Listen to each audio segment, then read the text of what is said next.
This is the Peace, Power, and Purpose podcast, where we spread awareness for men's mental health and spread the gospel of Jesus Christ. Be sure to like and subscribe on YouTube and Spotify. New episodes drop weekly. Most first responders are more likely to die by suicide than die in the line of duty. This episode is going to be heavy, but it's going to be very important. I'm joined tonight with Erin Nugent. She's going to talk about mental health and the first responder space. Erin served as a police officer and an investigator in an Australian police department. She is a wellness coach, and she's also the host of I Will Hold Space for Your Darkness. Erin, thank you for joining the Peace, Power, and Purpose podcast tonight. Thanks for having me, Steve. What a pleasure. Very, very, very welcome. I'm glad you're on the show. It's good to sit down and talk with you versus just messaging on Instagram. So this is good. Absolutely, yeah. So, Erin, I like to kind of start from the beginning to where you are today. Can you kind of tell us about your childhood? Like, where were you born? What was it like growing up? You mind sharing that with our viewers? Yeah, no, absolutely. So, obviously you can tell from my accent. I was born in Australia. I grew up there in the state of Victoria. So we primarily lived like the eastern suburbs of Melbourne. Pretty sort of, stock standard childhood in that respect. My father passed away when I was about 2.5 years old. He took his own life. And so it was just, my mom and myself and my brother. And I also have an older sister who was from my dad's first marriage. So she grew up, a little separate to us, but we obviously still maintained contact. And are very, very close to this day. So, childhood was, we didn't take things for granted. We didn't have a lot. But, my mum led by example. She worked really hard. She, is a fighter. And she, fought to raise us well. After my dad passed away, she brought us into the church because she felt that we needed something extra in our lives, another sense of, like a moral compass, some kind of form of, like community around us in that respect. So we grew up going to church and all that kind of thing. And yeah, we didn't have much, but what we had was enough. And I think it gave me an appreciation for anything I ever had. It gave me a very strong work ethic. And I think I like to look at like a loss of my dad in that way as sort of it allowed me to have a perspective. I think that's kind of probably the gift that I took from it, that it allowed for me not to sort of sweat the small stuff. It wasn't obviously something that I dealt with when I was a small child. It was Right. something that I definitely wrestled with probably more so in my teens. So the way that I experienced grief, it was probably like that delayed onset. It was something that it was very impactful through my teenage years, obviously kind of like wrestling with that, wrestling with I guess the notion that like, you have an idea of suicide. And you can understand it as a concept, even as a child. But then like the reality of it, when that sort of hits you and you start to ask like the perennial like why questions, as a teenager, when you've had a loss like that, when you're very little, it kind of just makes you, I guess, like question your own worth, it left me with the resounding sort of notion that like I wasn't worth sticking around for. And that was sort of, and no one's fault. That's not my dad's fault. He was obviously, very troubled. And walked away from this life when he was only 32 years old. Wow. So he left a big hole in a lot of people's lives. But we all sort of navigated it as best we could, and like to think we turned out okay in the end. But yeah, that was I think something that probably a lot of people don't understand is more so that we can be shaped by someone's absence just as much as their presence. Mm-hmm. And that's, probably something that I guess I understood from an early age, but didn't reckon with for a long time.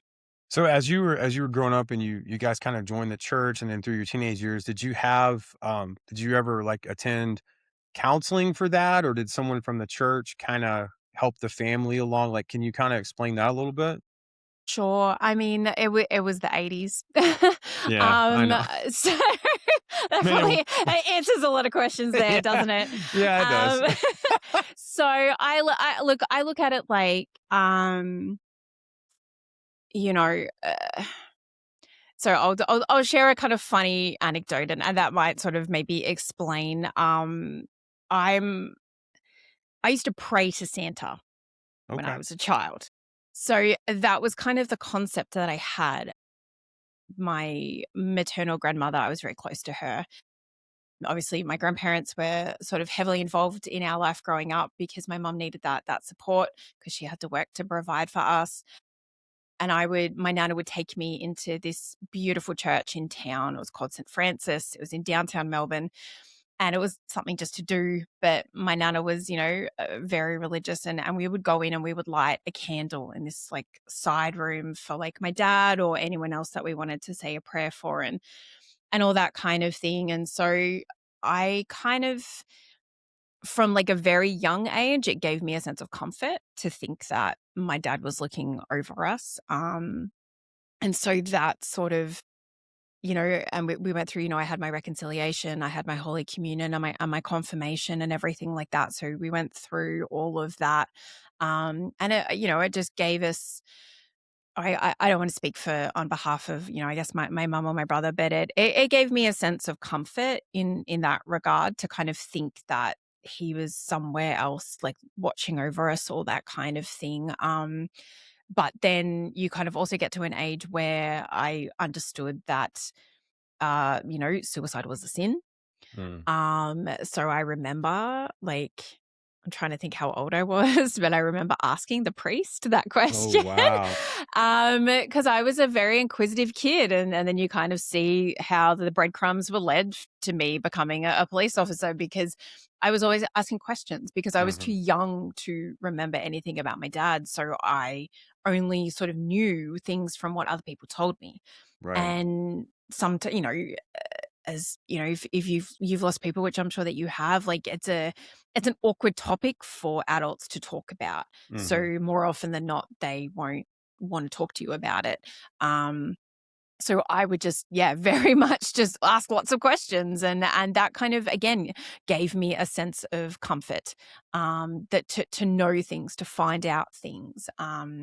So yeah, I remember asking the priest that question, and they kind of, got a little wide-eyed and I think maybe swore in their mind, maybe a little bit, having this like little girl like ask, those sort of weird and wonderful questions. Yeah. I don't quite remember what his answer was, but I think he sort of tried to be as diplomatic as Mhm. possible and to allow some comfort for a little girl who, had lost her dad in those sorts of circumstances, but didn't want to, Yeah. didn't want to hurt my feelings. So Right. Well, he was kind in that respect.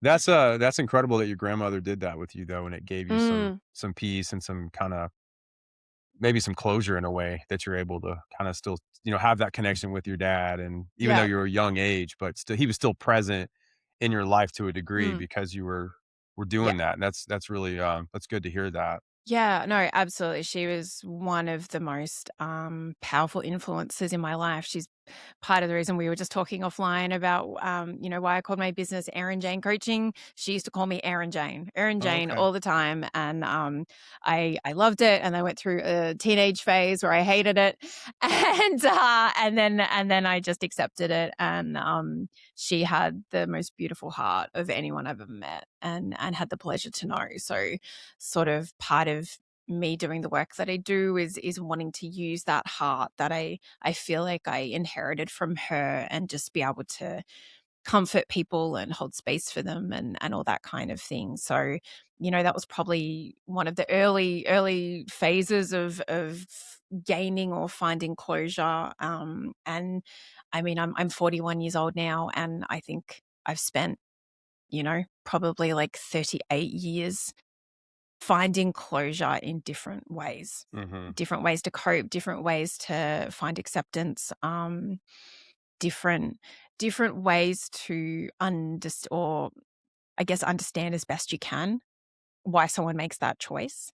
And I'm Yeah. still learning. Like, I'm still understanding, especially when it comes to trauma exposure and all that kind of thing, and how it impacts our prefrontal cortex, and even just learning the different mechanics of the brain when it comes to my psychology studies and counseling studies, understanding, that rationale side of the brain isn't involved when someone is experiencing those kinds of, thoughts and ideations and behaviors. So I'm forever learning and finding more compassion for my dad as my life progresses. And I've almost been alive for a decade longer than he lived, Mm-hmm. and that's wild to me. So Well, it's also incredible that you're inspiring people through his legacy and helping others, raising awareness, and just showing that you want to help and be a light, because this world is so dark, and we need more people that are kind of carrying that torch to raise awareness and to help. And I think nowadays there's more open mindedness towards mental health, but it's still, at mhm, least on the men's side of the house, yeah, I think it's still a taboo subject, especially what we're going to get into in a little bit with first responders and yeah. veterans and all that. I did want to ask you though, Erin, as a Mhm. teenager, did you go through a phase of like rebellion or anger just because you were trying to process, the loss of your dad? And did you go through any of those stages as a young adult? So I think I was like the perennial good girl. I was always scared of making trouble for my mum. Oh, okay, that I makes kind of sense. always sort of thought like I don't want to make her life harder. Okay. Um, but I there is something to be said for when all the teachers and everyone thinks you're the good girl, you actually can kind of get away with more, weirdly enough, because they trusted you and all Yeah. that kind of thing. So, were there the occasions, which hopefully my mum doesn't watch this, were there the occasions where I'm like, yeah, I'm having a sleepover at so and so's house, Yeah. and I was walking somewhere at 5 o'clock in the morning with my high heels in my hands? Sure. But, I think I always maintained a good head on my shoulders, in that respect. Like, I had a job from the age of 15. Wow. I wanted to help sort of like support myself in the sense that so that like I could help my mum out in that respect. And, it was where I really like my teenage years, like I mentioned, that was kind of where I really wrestled with like the loss of my dad Hmm. and I guess what it meant and how it impacted me, how it like impacted me going forward, all that kind of thing. So I looked at it like I was always a writer, like a more like creative writing when I was like a child. And then when I came into my teenage years, it became a lot about poetry. And Mm. that was how I processed things. I processed my grief. I processed, my boy crushes. I processed like everything through writing and through poetry. And it sort of helped me through a lot of different aspects of my life that if I sort of came up against something, it was like it was inside me ready to burst, and then I Mm. could get it down on paper, and then it was like it was released from me and I could go to sleep or I could do whatever I needed to do. But it's definitely an outlet that I've found so incredibly worthwhile and beneficial over the years, and even like to this day, I still I try to do a wellness Wednesday article, and just even in like the posts I do on Instagram, like it might be attached to a funny reel, but I try to put solid information or psychoeducation or something about wellness attached in the narrative, because it is important for me that I try to balance it out. I can have that really, really well polished dark humor, but there can be a serious side too. Yeah, you're well ahead of your time. You're basically journaling back then, and now a lot of Yeah. us are kind of late to the party with that. I know I was, but but that's cool that you're able to find that outlet. Mm. So, what as far as law enforcement, did you Mhm. have family that was involved in that career? What led you to decide you want to become a cop? I know you said there was breadcrumbs that were laid out with questions, but like, Yeah. what was a definitive moment that kind of made you think, "Hey, I want to be a police officer"? Yeah, no, it was weird. No one in our family was in law enforcement. My grandfather, so my on my mum's side, he was fought in World War II for under the Australian Army. And my uncle has been a army reservist and was in the commandos for Nice. like 47 years or something crazy like that. Yeah. So there was like sort of, that element of service, but Aussies are pretty humble, Hmm. pretty sort of, they don't really talk about that kind of thing all that much. So it was more so, I mean, weirdly enough, like I was always just, I guess maybe it was like the psychological aspect was something that sort of always interested me, like why people do things, why they act the way they act.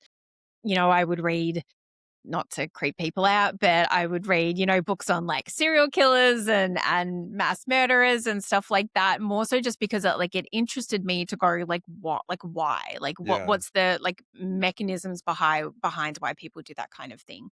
Um, and so I left school wanting to be an English and history teacher. Okay. But I'd gotten like sick with we call it glandular fever. I think you guys call it mono or something like that. Yeah, that Um, sounds right. yeah, so I got that sort of like the last couple of years of high school, and I'm like, I'm really just done with Hmm. school and studying and all that kind of thing. And so I just worked. I worked two jobs, and I was a projectionist at a cinema, and worked in a restaurant, and sort of decided when I was like 19, I'm like, I think I want to be a cop. It sort of just spoke to me.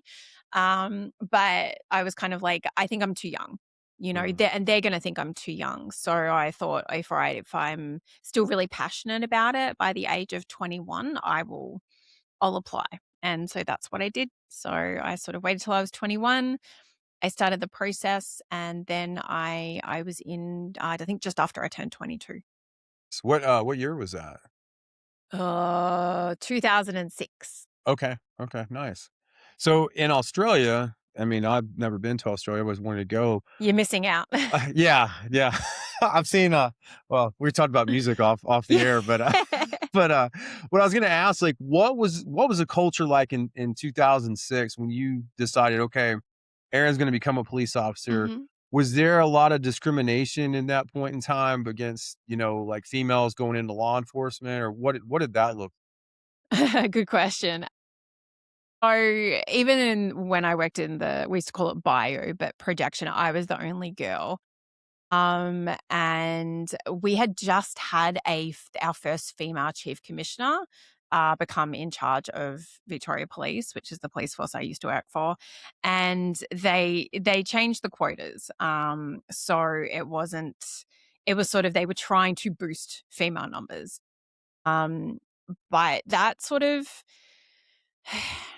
it made it almost harder as a female going in during that time. We were already entering a male-dominated profession, which I don't have a drama with, and I actually really enjoy, that kind of dynamic. I enjoy the banter. I enjoy the, forthright nature when it comes to working with men, and I don't get offended easily. So that sort of always made it, like, pretty, easy for me to sort of be one of the boys, which Mhm. I very much enjoyed. Um, and I swear like a sailor, so that works out too well too. I'm being very controlled right now, Steve, don't you believe it? You can cuss. It's all good. I It's know. all good. I'm trying to be respectful. There you go. No, you're good. But yeah, so it was like, so we went through in a squad. So they were generally sort of, they tried to be as evenly weighted as possible. I think there were more men than women in my squad, but they were kind of like trying to jam through as many women as possible, and it made us like I understood the notion behind it, but it made it challenging for us because not only do you graduate and you land at your new station and you have to prove yourself as a new trainee member, which is fair enough. You got to earn your stripes.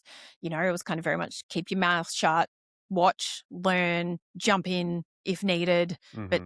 don't stuff up. But then equally, then as a woman coming through at that time, there was also that like intonation, that sort of lens on us that was also like, oh, she only got through because, she's got Yeah. a pair of whatever. Um, so I'm trying real hard. So like that was sort of the equal sort of thing that like not only are you new, you were sort of doubted in that respect too. But me being me, I grew up with an older brother. We used to fight, like physically fight, like which he's like, hey, I toughened you up for your future career. You did, yeah, that's I'm right. like, yeah, thanks, Jazzy. But he made it so I could roughhouse with the best of them. But Nice. I just kind of took it like a challenge. And Yeah. I was like, you're gonna, you're not gonna have the opportunity to underestimate me because I'm gonna show you. I'm gonna prove to you. So it was like we were going hands on. I was hands on, and I loved it. Like I loved getting the opportunity to like, go hands on and wrestle with crooks. Like it was fun, like Yeah. it was It is fun. serious. It is It fun. was serious, and obviously, it wasn't always the greatest day at the office. I've been kicked, I've been bitten, I've been punched in the face, I've had like all manner of kind of things, and it just you kind of were like, all right, let's go, mate. Yeah. That's You know. awesome. So it was weird. It was my natural inclination was always just to like get in amongst it. That's good For though. for I mean, for, that's for good. yeah, for better or worse. So it was I ended up becoming very, very close friends with someone who was like one of the kind of the trainers at our station, and we ended up in one of the first like hands-on situation with him, and it was like we came back to the station and everyone had heard it on the radio, and they kind of did a little bit of like an eyebrow at him, and he was just like, she's good, she's all right, yeah. So Awesome. but Well, yes. how long did you like, so I guess I'm guessing like in the States, you Mm, started out in patrol. Did you stay in patrol and then go into the detective side, or how did your career progress? Like, what yeah. that look like? So, I originally sort of went in wanting to work in sort of sex crimes Okay. area, but that sort of, I guess I got to know the reality of Yeah. that, and it was just not sort of my cup of tea in the Mm-hmm. end. So everyone starts out as we call it general duties. So what you guys will call patrol. So Mm-hmm. everyone sort of starts out there, and you have to do decent amount of time there before you can go and do anything of substance, because you got to learn the job, you got to learn the streets. And it's so in Australia we just have basically one state police force per state, Okay. and then we have the federal police force, but they don't really do anything. So, and they know it too. And I have friends who worked for them, and they would agree with me. But yeah, so I just went general duties, and then I became friends with some of the like investigators and the Okay. detectives from our local office. And I just sort of that was where my attention was drawn to. So sort of followed that. I couldn't stand traffic. Yeah, I hated traffic. It was so they used to say only dogs chase cars. That's hilarious. So yeah, oh, mate, I've got lots for you, don't you worry. Oh, that's amazing. But then like the people who worked for the state surveillance were then called the dogs, but that was in like a good Mm. way, not a bad way. So Yeah, yeah, yeah. but yeah, so I was just like, and we also called them like, and they probably call them here too, like they call them jury fuckers, because you're like, do you need to give like the old lady a ticket. Like, no, you don't. Right, Just right, yeah. whatever. So it wasn't my cup of tea. But so I followed the investigative path. So I got temporary duties, maybe 3 or 4 years in, for like 3 months in like the local detective office. And then that, gives you a little bit of experience. And then I went and you had to pass a couple of different courses to be able to be eligible to kind of go down that path too. So they called it the field investigators course. So I Yeah. passed that. And then I got a 12-month secondment it was called the Divisional Response Unit. And that was mostly like prolonged drug investigations, Cool. ripping out crops for hours on end. So Mm, I cannot stand. And then I did 6 months at the drug squad when I was doing temporary duties to get a detective job. So the smell of cannabis, I can't stand. Like it brings it all back, and I'm just like, ugh. yeah. So it drives me mental. But yeah, so I did that, and then it was that gradual progression that kind of most people followed in my department. So, and that landed me. My first detective job was at my dream squad, which was the armed crime squad. Nice, So okay. that was working. So you had the sort of local detective investigation officers, and then I was working. They call it a crime command. So we responded to events like all over the state, and our purview was obviously armed robberies over a certain amount Mhm. of money, non-fatal shootings, aggravated burglaries, and kidnappings. Wow. So that was I mean, essentially kind of it normally gets described as like American violent crimes. Mhm.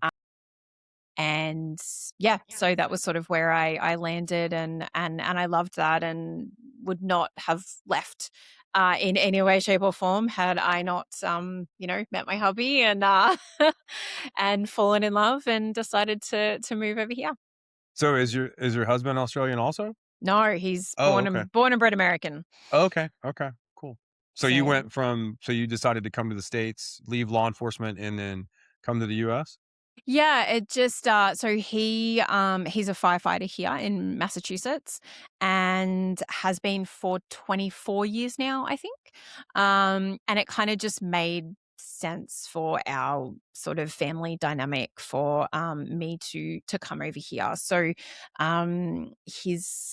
when his father passed away just before we got married, but Mm, he's a little bit older than me. And therefore, like, so his parents were older, so it kind of made more sense for me to come over here, and we live and help care for his 95-year-old mum. okay. So yeah, so that's sort of part of just the dynamics that sort of made sense for us at that time. And I loved my policing career, and I probably like would still be in it, but I had accomplished everything that I had wanted to up until that point, if that made sense. Yeah, So totally. it kind of it made it so I was like, I'm good. I can always come back if I choose Mhm. to. And I've maintained a lot of, really great relationships from, the friendships that I made during that time. Um, but I kind of I'd had a previous relationship that did not end very well, and destroyed me in a lot of ways, and I'd sort of rebuilt myself back up. And Mhm. I think when you meet someone that at their core is a really good person, and there was no reason why he and I should ever have met. Like, Huh. we met in Germany. We just Wow. both happened to be in Berlin Huh. at the same time. I was from Nice. Melbourne, he's from Boston. There was no reason in real life we ever should have met, and we Yeah. did. And he's a really good man, and I knew the polar opposite to that. And so you kind of go, I can't walk away from this, and I would rather take the chance and have it okay, maybe not go so well, but I would rather have loved and lost than never have tried at all. Yeah, and Aaron, I mean, to your credit, you did something that a lot of police officers struggle with. You left your job for Mm, family, and a mhm, lot of police officers, and I'm in this boat too, will choose the job over the family. And I think that really segues into the mental health aspect Mhm. because they're so set in that identity Yeah. of I'm a cop, nothing Yeah. else around me is going to touch this. But I commend that. I mean, because that is really, I think, a display of being self aware and prioritizing the right things. Because at the end of the day, even as a police officer, you're an employee, you're a number. And they're going to replace you as soon as you're gone, no matter what happens. And Yeah. And they you did. yeah, oh, Like, I'm they sure they did. did. Yeah, Yeah. I'm sure they did. And you chose family, and that's really that's outstanding. I mean, I'm really really Thank glad to hear you. that. Yeah. More cops need to hear that. I think more people out there need to hear that type of story for sure. And I mean, and it's not to say that I didn't struggle with the identity side too. I'm sure. Yeah, I'm sure. It's I guess it's more, I guess my identity was replaced. It was Yeah, replaced by moving to a new country, establishing a new identity over here. I became a mum, nice. but it was definitely, it finding purpose outside of, being a first responder is so incredibly important, as you yourself would know. You know what I mean? It has to end up being, it's something that I do or something that I did. It's not who I am as a person. So finding that purpose outside of it is so important. Right. It is. You're right. And so when you left law enforcement and came to the States, like Hmm. what did you do? Like what did you do for a career? What did you do for a job? Did it kind of lead to where you are today? Like can Hmm. you let us Yeah, know about that? definitely. So I'm sort of not, I can't just be idle. No way. I know, like, I mean, probably in my younger years I would have enjoyed it. But no, I was kind of just like, oh my God, like what am I gonna do? And I obviously wasn't able to be employed originally, because I had to get my green card. Yeah. So I literally just Googled like volunteer opportunities in Boston, and one came up. I think it was when I was still in Melbourne, Okay. and it came up for a suicide prevention and crisis counseling organization called Samaritans, Okay. which has been around for, my gosh, I think maybe like 40 years or something like that here. So they accept calls from what's now 988, used to be Mhm. National Suicide Prevention Line. I think some of the veteran ones will sort of loop around and be answered by them too. I would, ended up interviewing with them, and they gave me a volunteer position. And then once my work authorization came through, I ended up working as a supervisor Wow. with them, and I worked up until a few months after I had my first child. Nice. So yeah. Well, how did you get to where you are today with your platform? Let's segue into that because you obviously are doing a lot for mental health. And if anyone listening has been on Erin's Instagram, I mean, there's all kinds of resources and just great content. So, and the radio show, we haven't got to that yet, but but she's That's a all right. DJ. She's a DJ. I But know, isn't it crazy? I know. I wear very many different hats.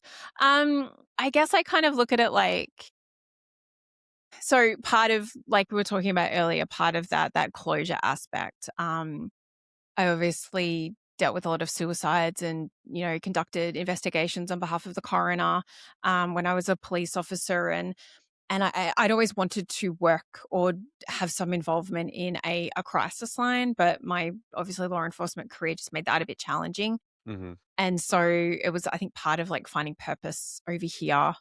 And again, yeah, it was one of those aspects where I found closure. Like I spoke at the Massachusetts State Suicide Conference back in, it would have been what, 2016. And I was like 7 months pregnant. Wow. And I'd realized that I was going to give birth to my first child at the same age that my dad left. Mm. And so that was sort of something fairly impactful for me. And it also just made me change probably everything I ever thought about it in the past, and just made me feel very compassionate and empathetic towards my dad, because I was like, if you can still feel this love and then still be struggling so badly and in such psychological distress that you still make that choice, um despite what we we've spoken about people not being in a rational state of mind, I just kind of went, there's no more pain, there's no more anger, there's no more resentment. There's just I'm so sorry that you found yourself in that place. And that sort of has been part of that. And I will sort of say to you, I know that you've been open and sort of shared about some of your own struggles. And I guess I want to say as someone who did lose someone in that way, like every time men like you make a different choice and you decide to stay and you decide to fight and you decide to reach out and get help, it heals people like me, where our person unfortunately didn't have that opportunity. And Yeah. every time you do, it matters, and it's very impactful and healing for people like me. So I'm really thankful that you have shared that aspect of your life and that you continue to as well. So thank Thank you. you. Thank you. You're gonna try to make me cry on here. Don't do Yeah. that. No, I appreciate that. And it's yeah, it's definitely I think it for me it was a long process to finally get help and to finally learn to love myself. I mean, you watched the episode, but I had to hit rock bottom and lose pretty much everything to finally get to that point. But I am grateful, and it's by the grace of God that I'm even still here. So I truly feel my purpose is to help people and spread awareness and kind of be a voice for those that maybe wouldn't ask for help, would feel like, hey, that's weak, or I don't need help, when we all could use some guidance, some love, some encouragement, regardless of our past. And I think a Yeah. lot of men struggle with that, especially men that are super competitive, that do jobs where they're going in harm's way. It's like you have this armor on, but you can't ever take it off. You want to just project to the world that I'm a badass and nothing can phase me, but that's far from the truth. Hmm. Yeah, thank you for sharing that. Because honestly, Aaron, I never thought of it that way. I never, and a lot of people probably don't. Like, they don't think about the impact that it has on individuals that have gone through that as a family Hmm. member, or as a friend, and the loss and the grief that it carries for those they're kind of left after the other Hmm. person's gone. I never thought about it that way. Yeah. No, there's always a ripple. Yeah, yeah, definitely, definitely. I wanna ask you this, because I'm gonna lighten Yeah. it up a little bit, because That's all right. I thought of this when you said it, when you met your husband in Yeah. Berlin and then you went to Boston. All right, you already said it. You're an '80s kid, so am I. I'm a little bit Yeah. older than you. You ever seen the movie Crocodile Dundee? Of course I have. Oh my God. So I saw so Crocodile. I'm trying to think if it was like the first one or the second one. I saw it in like a drive-in nice. cinema in Well, like the back of mom's car. all right, so in the first movie, That's not right, a knife. it's not a knife, we That's call not it a a knife, knife. but he's visiting New York, right? Because 'Cause they're doing an That's in the article. second one. I think is that the No, they get married. They get married in the second one, don't they? But anyway, so like yeah. he stays in New York for her. So you Yeah. came from Australia and he came to Boston for your husband. So you're like Mrs. Crocodile. All right, I'll share a very funny story about that. So, my husband and I got married in Australia, and when he came back to the firehouse, they had put up they have like the photos of them up on like Yeah, the wall. They yeah. put up a photo of Crocodile Dundee and Linda Kozlowski. They replaced his photo, and that's what Oh, they that's put up. awesome. That's awesome. Yeah, and then another time they blasted like the Wiggles like over the Oh my loudspeaker at gosh. him. Like, yeah, they Oh, have that's lots of funny. enjoyment about that. That's hilarious, man. I just thought of that. I didn't think about it till you started talking about how y'all met. I was like, damn, she's a crocodile. I am. I get who someone I think it actually might have been Doug White referred to me as oh, it was talking actually he was talking to our radio station boss, and it came Nice. up about my potty mouth, and Doug was like, "Well, what did you expect when you hire Outback Barbie?" And I was like, "All Outback right, yeah, Barbie. I That's know." funny. I was like, "Okay." We had a lady at the gym I worked at right out of college, and she was from Australia, and we called her Donk from the movie, the guy that puts the beer on his head, and she gets so mad. That's what we called her. She kind of looked like her, but we were mean. It was a long time ago, but because there was an Outback Steakhouse right across from the gym. Oh God! And we was like, "We're gonna get another blooming onion. What Oh about my shrimp on God! that?" Oh She'd yeah, get and pissed. She'd get mad. serving Fosters. Yeah, Yeah. no one drinks Fosters. That beer's nasty. That beer is nasty. Yeah, that's why we flog it to all the foreigners. Yeah, it's gross.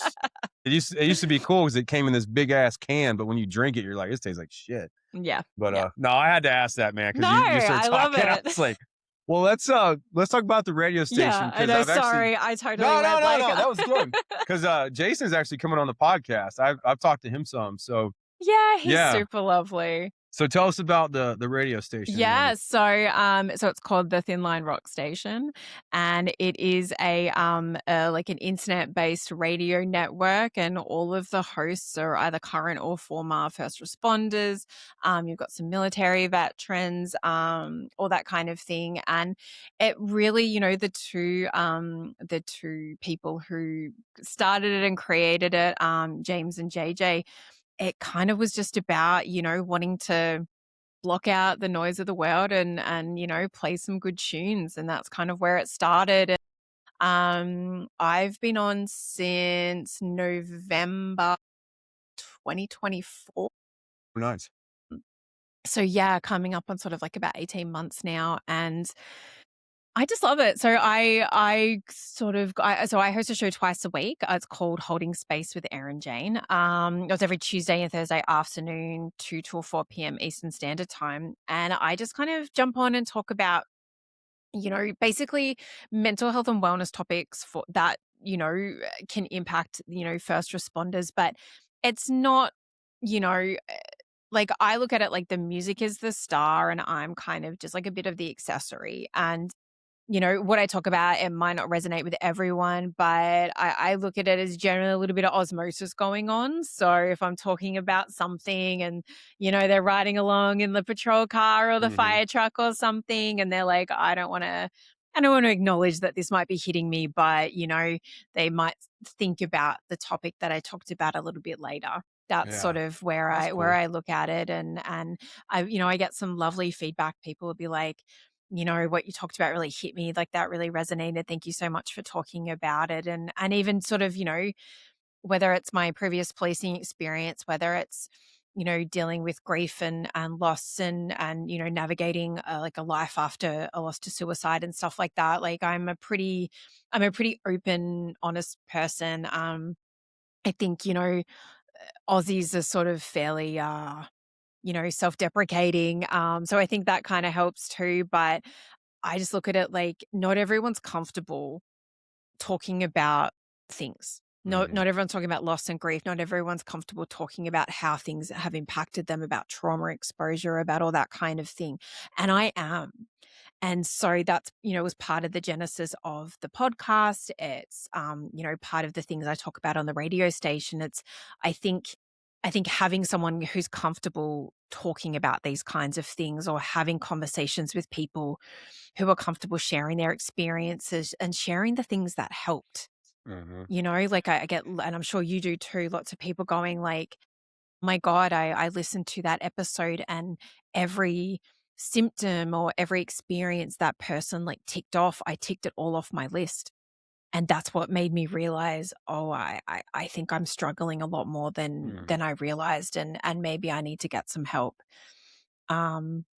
And so and sharing little aspects of my own life. I was a first responder and I've been married to one for almost 12 years. So collectively, there's like 2 decades of that first responder realm experience from, either perspective or both sides of the coin. So it's, no one knows if we don't talk about these things. Right.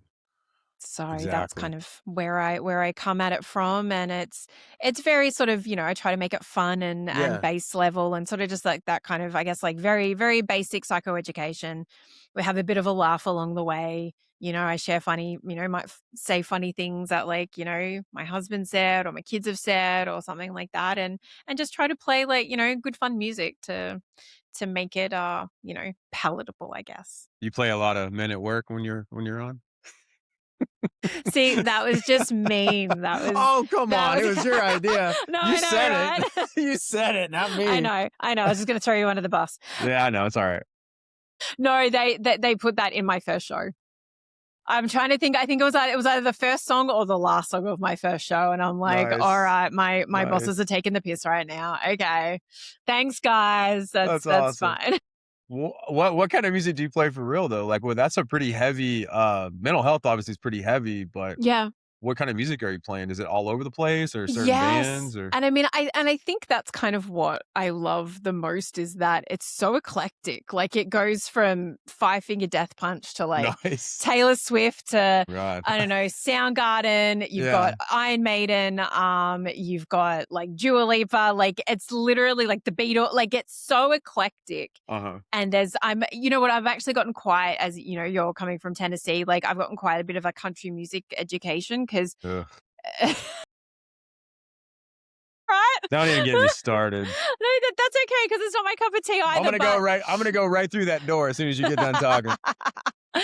But it's like I haven't like country music is a huge scene in this country. I don't really know much about it. So, you know, there are some songs that I'm like, okay, people like it. So I try to include it. I only have a couple of rules, like no Nickelback, no Creed. No Nickelback. no Nickelback, no Creed. Shit. Who else? I think there's a couple of people that, you know, I'm just like, yeah, no, I refuse to play them.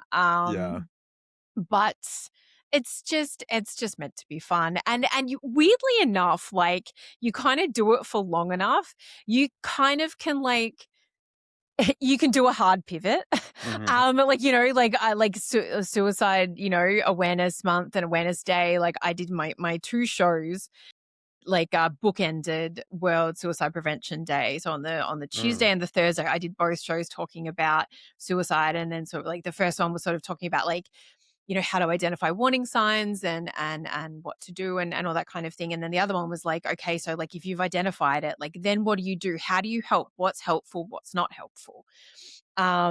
And you know, but then it's weird, like you can kind of do an interesting pivot depending on what the song is, and you can just like also you just draw attention to it. You're like, all right, you know, I know I've been a buzzkill for like the last 5 minutes. Yeah, let's play some Tay-Tay. Like, you know, you just have a little bit of fun with it, and it's like we're talking to each other, we're talking to current and former responders. You know, that they know the duality that exists in our life. And that's part of, I guess, the mission of the radio station is just to make them feel supported. yeah. So it is like going from dealing with a noise complaint of like, you know, Karen and Chad or whatever, you know, like, to the worst day of someone's life. Yeah. So there is that duality involved, so that, you know, you can pivot from like a challenging subject to, you know, like let's be a little bit more uplifting and play not Creed. You don't like Creed, I guess. I'm sure they're fine, but they're just not my style of music. But AK DeSanti just joined the station, and she's doing a little bit more of like a Christian rock influence thing on Sundays and stuff like that. So, you know, we're all different. We all have our talents and our flavors. So different people listen to us for different reasons. The lead singer of Creed lives in Nashville. Well, there you go. Scott Stapp, yeah. So I pretty much lived in Tennessee most of my life. I left for a while. I was in the military, but I've pretty much been here the whole time. And I'm probably one of the few people you'll meet from Middle Tennessee that does not like country. I hate country music. There you go. I made a generalization. Yeah, and you proved did. me wrong. So there you go. But yeah, like I grew up on metal. I mean, I grew up on Van Halen and Guns N' Roses and Black Sabbath. So I mean, I like most types of music other than country. I don't like rap, but like I should probably like drag my husband in here, and you guys can probably have a good chat. Yeah. Well, I mean, we met because he was attending an Iron Maiden concert. Oh, that's awesome. Yeah, he's flown on Eddie's plane. No way. Wow. Oh yeah. Damn. So he's a certified metalhead. So. That's awesome. Yeah, I heard they're going to go back on tour again soon, I think. But my 9-year-old has been twice, so he'll be going for the third time. And that's awesome. I think our youngest are similar age. Leo is 6, so he'll be Okay, turning mine's 7 this year. Jacob's 7 right now. Yeah, Yeah, so he does not like metal, unfortunately. oh, no, our boys have been indoctrinated, one might Yeah, say. yeah. So Leo's going to be going because they're playing just over the bridge at the garden. So That's awesome. we're going to That's be awesome. like, I'm going to be on standby if it's a little loud. I'll be like, all right, Yeah, mate. yeah. That's Go pick him awesome, though. up. That's funny. There's actually a really good band from Australia called Feeder to the Sharks. They're awesome. Yeah, They're you were not well known. mentioning That's that. Parkway Drive. I was talking about Parkway Drive.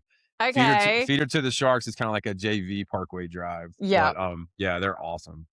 Nice. I'm all about metal, so I'd like a lot of different bands in that genre, but just never got into country. But just not my jam. Just can't. My girlfriend Shelly loves country, so we Yeah. kind of have to find a middle ground because she's not a metalhead at all. We're still working on her, but it's not happening yet. But I've definitely had an education, and I still I'm not a big Ozzy Osbourne fan. oh, come on. I know, but my husband is a huge one. So I compromise. I'd be like, I like Crazy Train. I can deal with that. That's because everybody knows it. I mean, come on. That's Well, like it's also less shoving a fork in my eye to listen to. But it would be boring if we all liked the same stuff. it would. Well, tell your husband So- I'm a huge Zakk Wylde fan, and I love Black Label okay. Society. Zakk was with Ozzy for about 2 decades as his lead okay. guitarist, so he'll know who I'm talking about. Yeah. But yeah.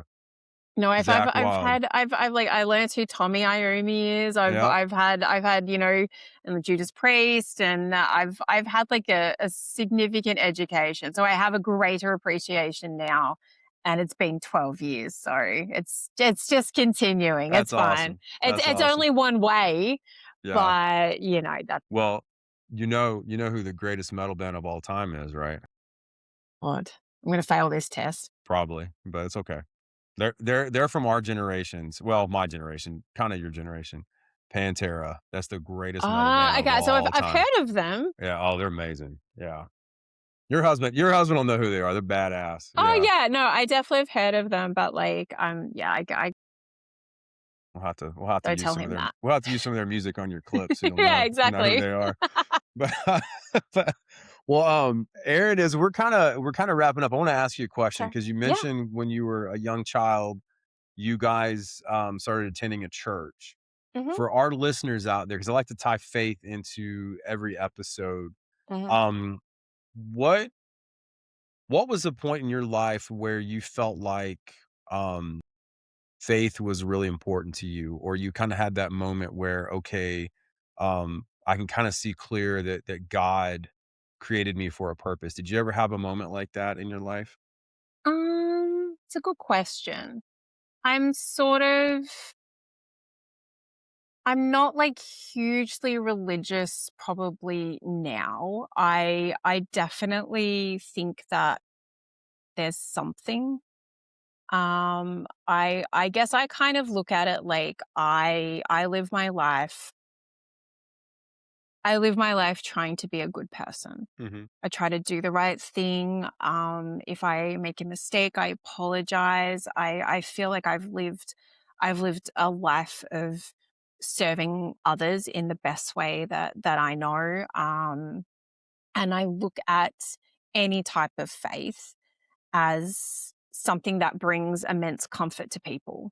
Mm-hmm. So I guess for me, the most important part of my faith has always been that, more so about when I've lost people, that there's somewhere good for them to go. I feel like that's kind of probably been the most important element for me. And that, like I said, I prayed to Santa.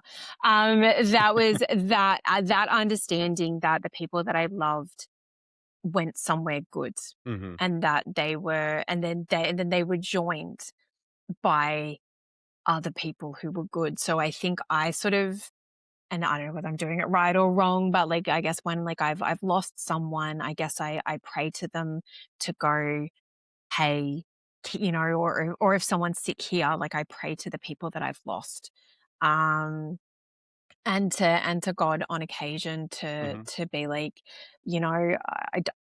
I look at it like I don't ask for much. I don't Yeah, yeah, yeah. ask him for much, so that I feel like when I do I do call it in, I'm like, Call it in. yeah, like I'm like, I don't ask for anything of myself. It's generally me asking for, someone else to be safe, someone else to be okay, someone else to get healthy, that kind of thing. And I guess I kind of like have the mental image of all the people that I've loved in my life and that are no longer with us or are like all hanging out together up Yeah. there. So and it gave me an immense sense of comfort as a child. So that's sort of something that I think is incredibly important. So for children to understand the concept of death Hmm. and grief, to have that element of comfort attached and associated. So that's kind of I look at it like I think I mentioned, my nana earlier and how she has had such a beautiful heart. I think I inherited some of that from her. And so I think that I was given an immense sense of empathy and I'm meant to use that to do good in this world. And that's what You I are doing good in this world. thank You you. are. You are. But Yeah, so you are. that's what I try to do and that's what I'm led by. So I guess I'm led by my own sort of moral core, more so than sort of guided by my faith. But I have faith in the fact that I think if I'm a good person and I try to be a good person, imperfect at times, but that, come the end of my life, Hmm. that will have meant something, and I will get to join the people that I love that have left before me. Hmm. So I don't know if I answered that. I'm really No, sorry. you did, you did, and I just like to ask because Yeah. I Yeah, of know a course. lot of us, especially if you go through recovery and AA and Mm, stuff, they talk about having a higher power and a greater purpose. And I think it's yeah. that guiding light that shows that we can't do everything on our own and that it is okay to have faith, to put your Mhm. trust in something greater than yourself. And that's why I Yeah. like to ask it. And Yeah. I had a Buddhist on last week, and a lot of people go, "Oh, this is a Christian podcaster." Yeah, I'm a Christian, but this isn't a Christian podcast. I Yeah. mean, I'll talk to anybody that wants Yeah. to share their belief system and everything. But yeah, I was just curious, and I wanted to ask you this too because you were a Mhm. poet. Is there a favorite like poem or quote or anything that's kind of carried you through times of trials and tribulation that you'd like to share with the listeners? Yeah.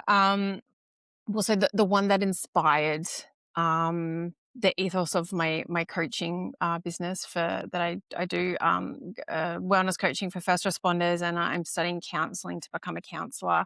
It's a Brene Brown quote. It's from The Gifts of Imperfection, and it's only when we know our own darkness well can we be present with the darkness of others.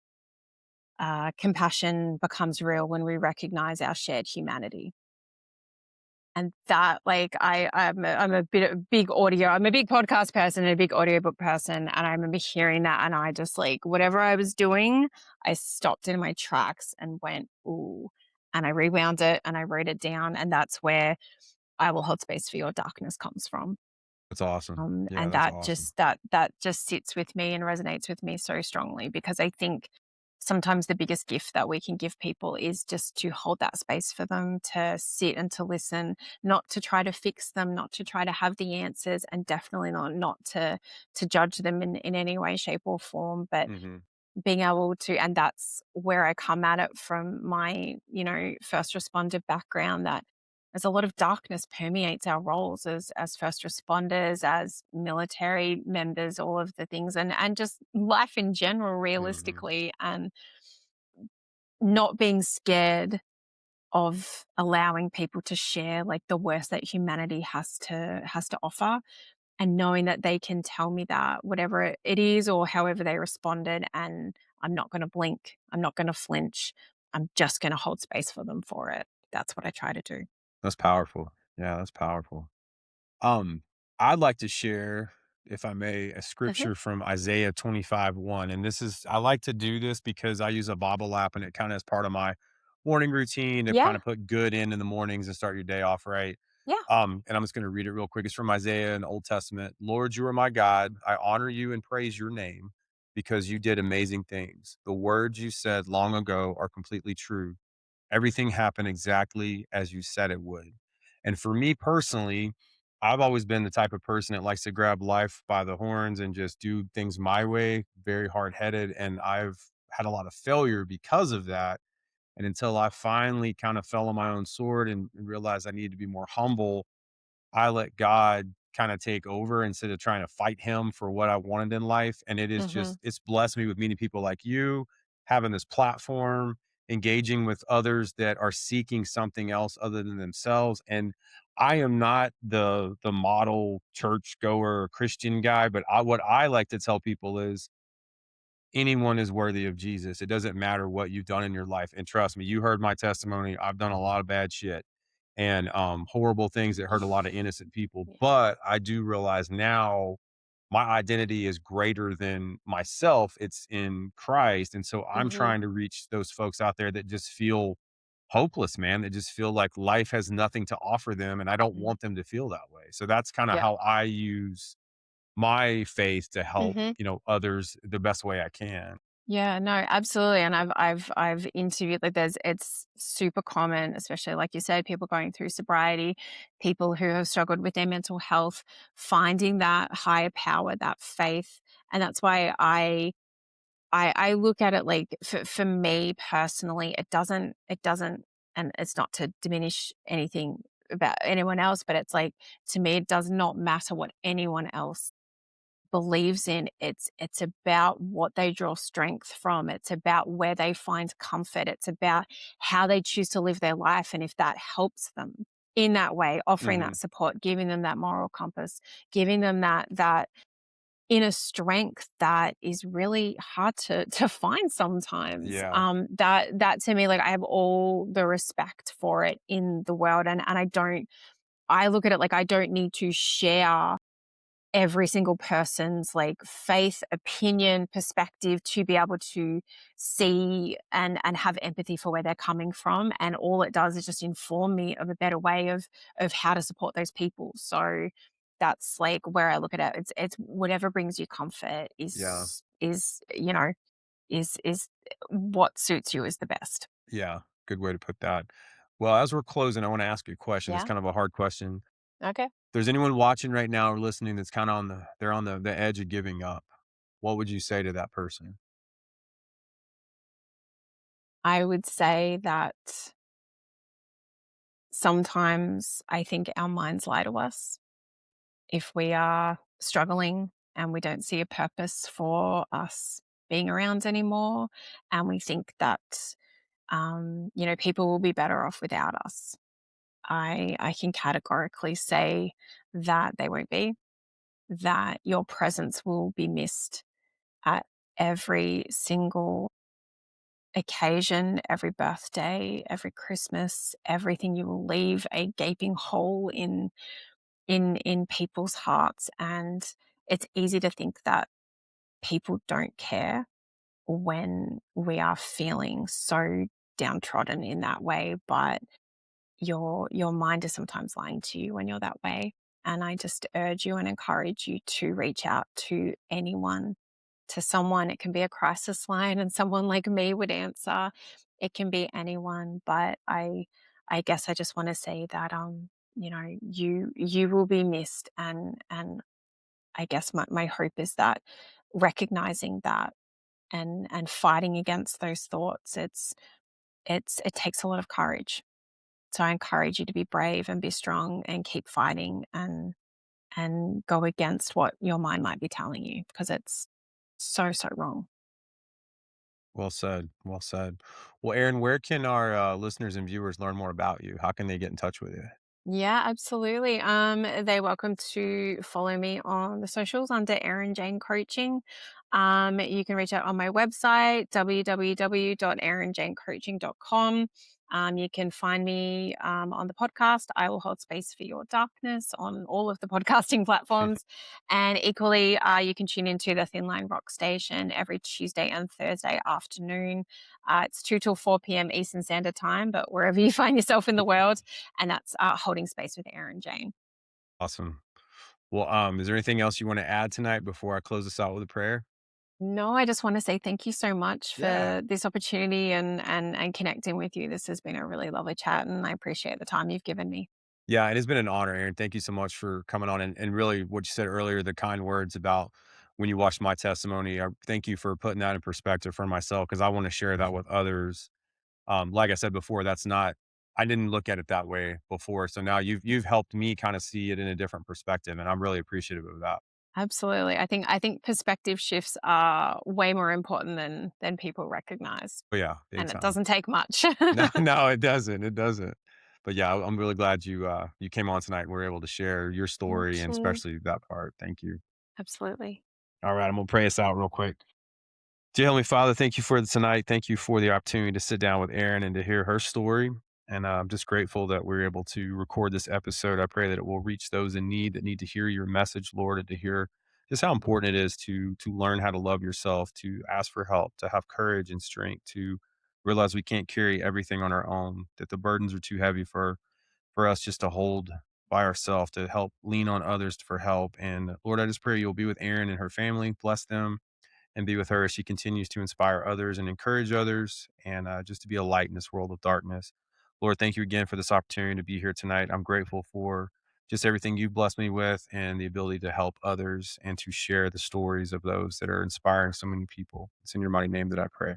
Amen. Thank you for checking out the Peace, Power, and Purpose podcast. Be sure to like and subscribe here on YouTube and check us out over on Spotify. I drop new episodes every Wednesday and every Thursday. So subscribe so you don't miss one because we're rolling out new guests every week with inspiring stories and ways to improve and raise awareness for mental health. Erin, this was fun. Thank you so much for coming on tonight. Thanks, Steve. I really appreciate you. Take care, okay? Cheers. You too, mate. All right. Take care.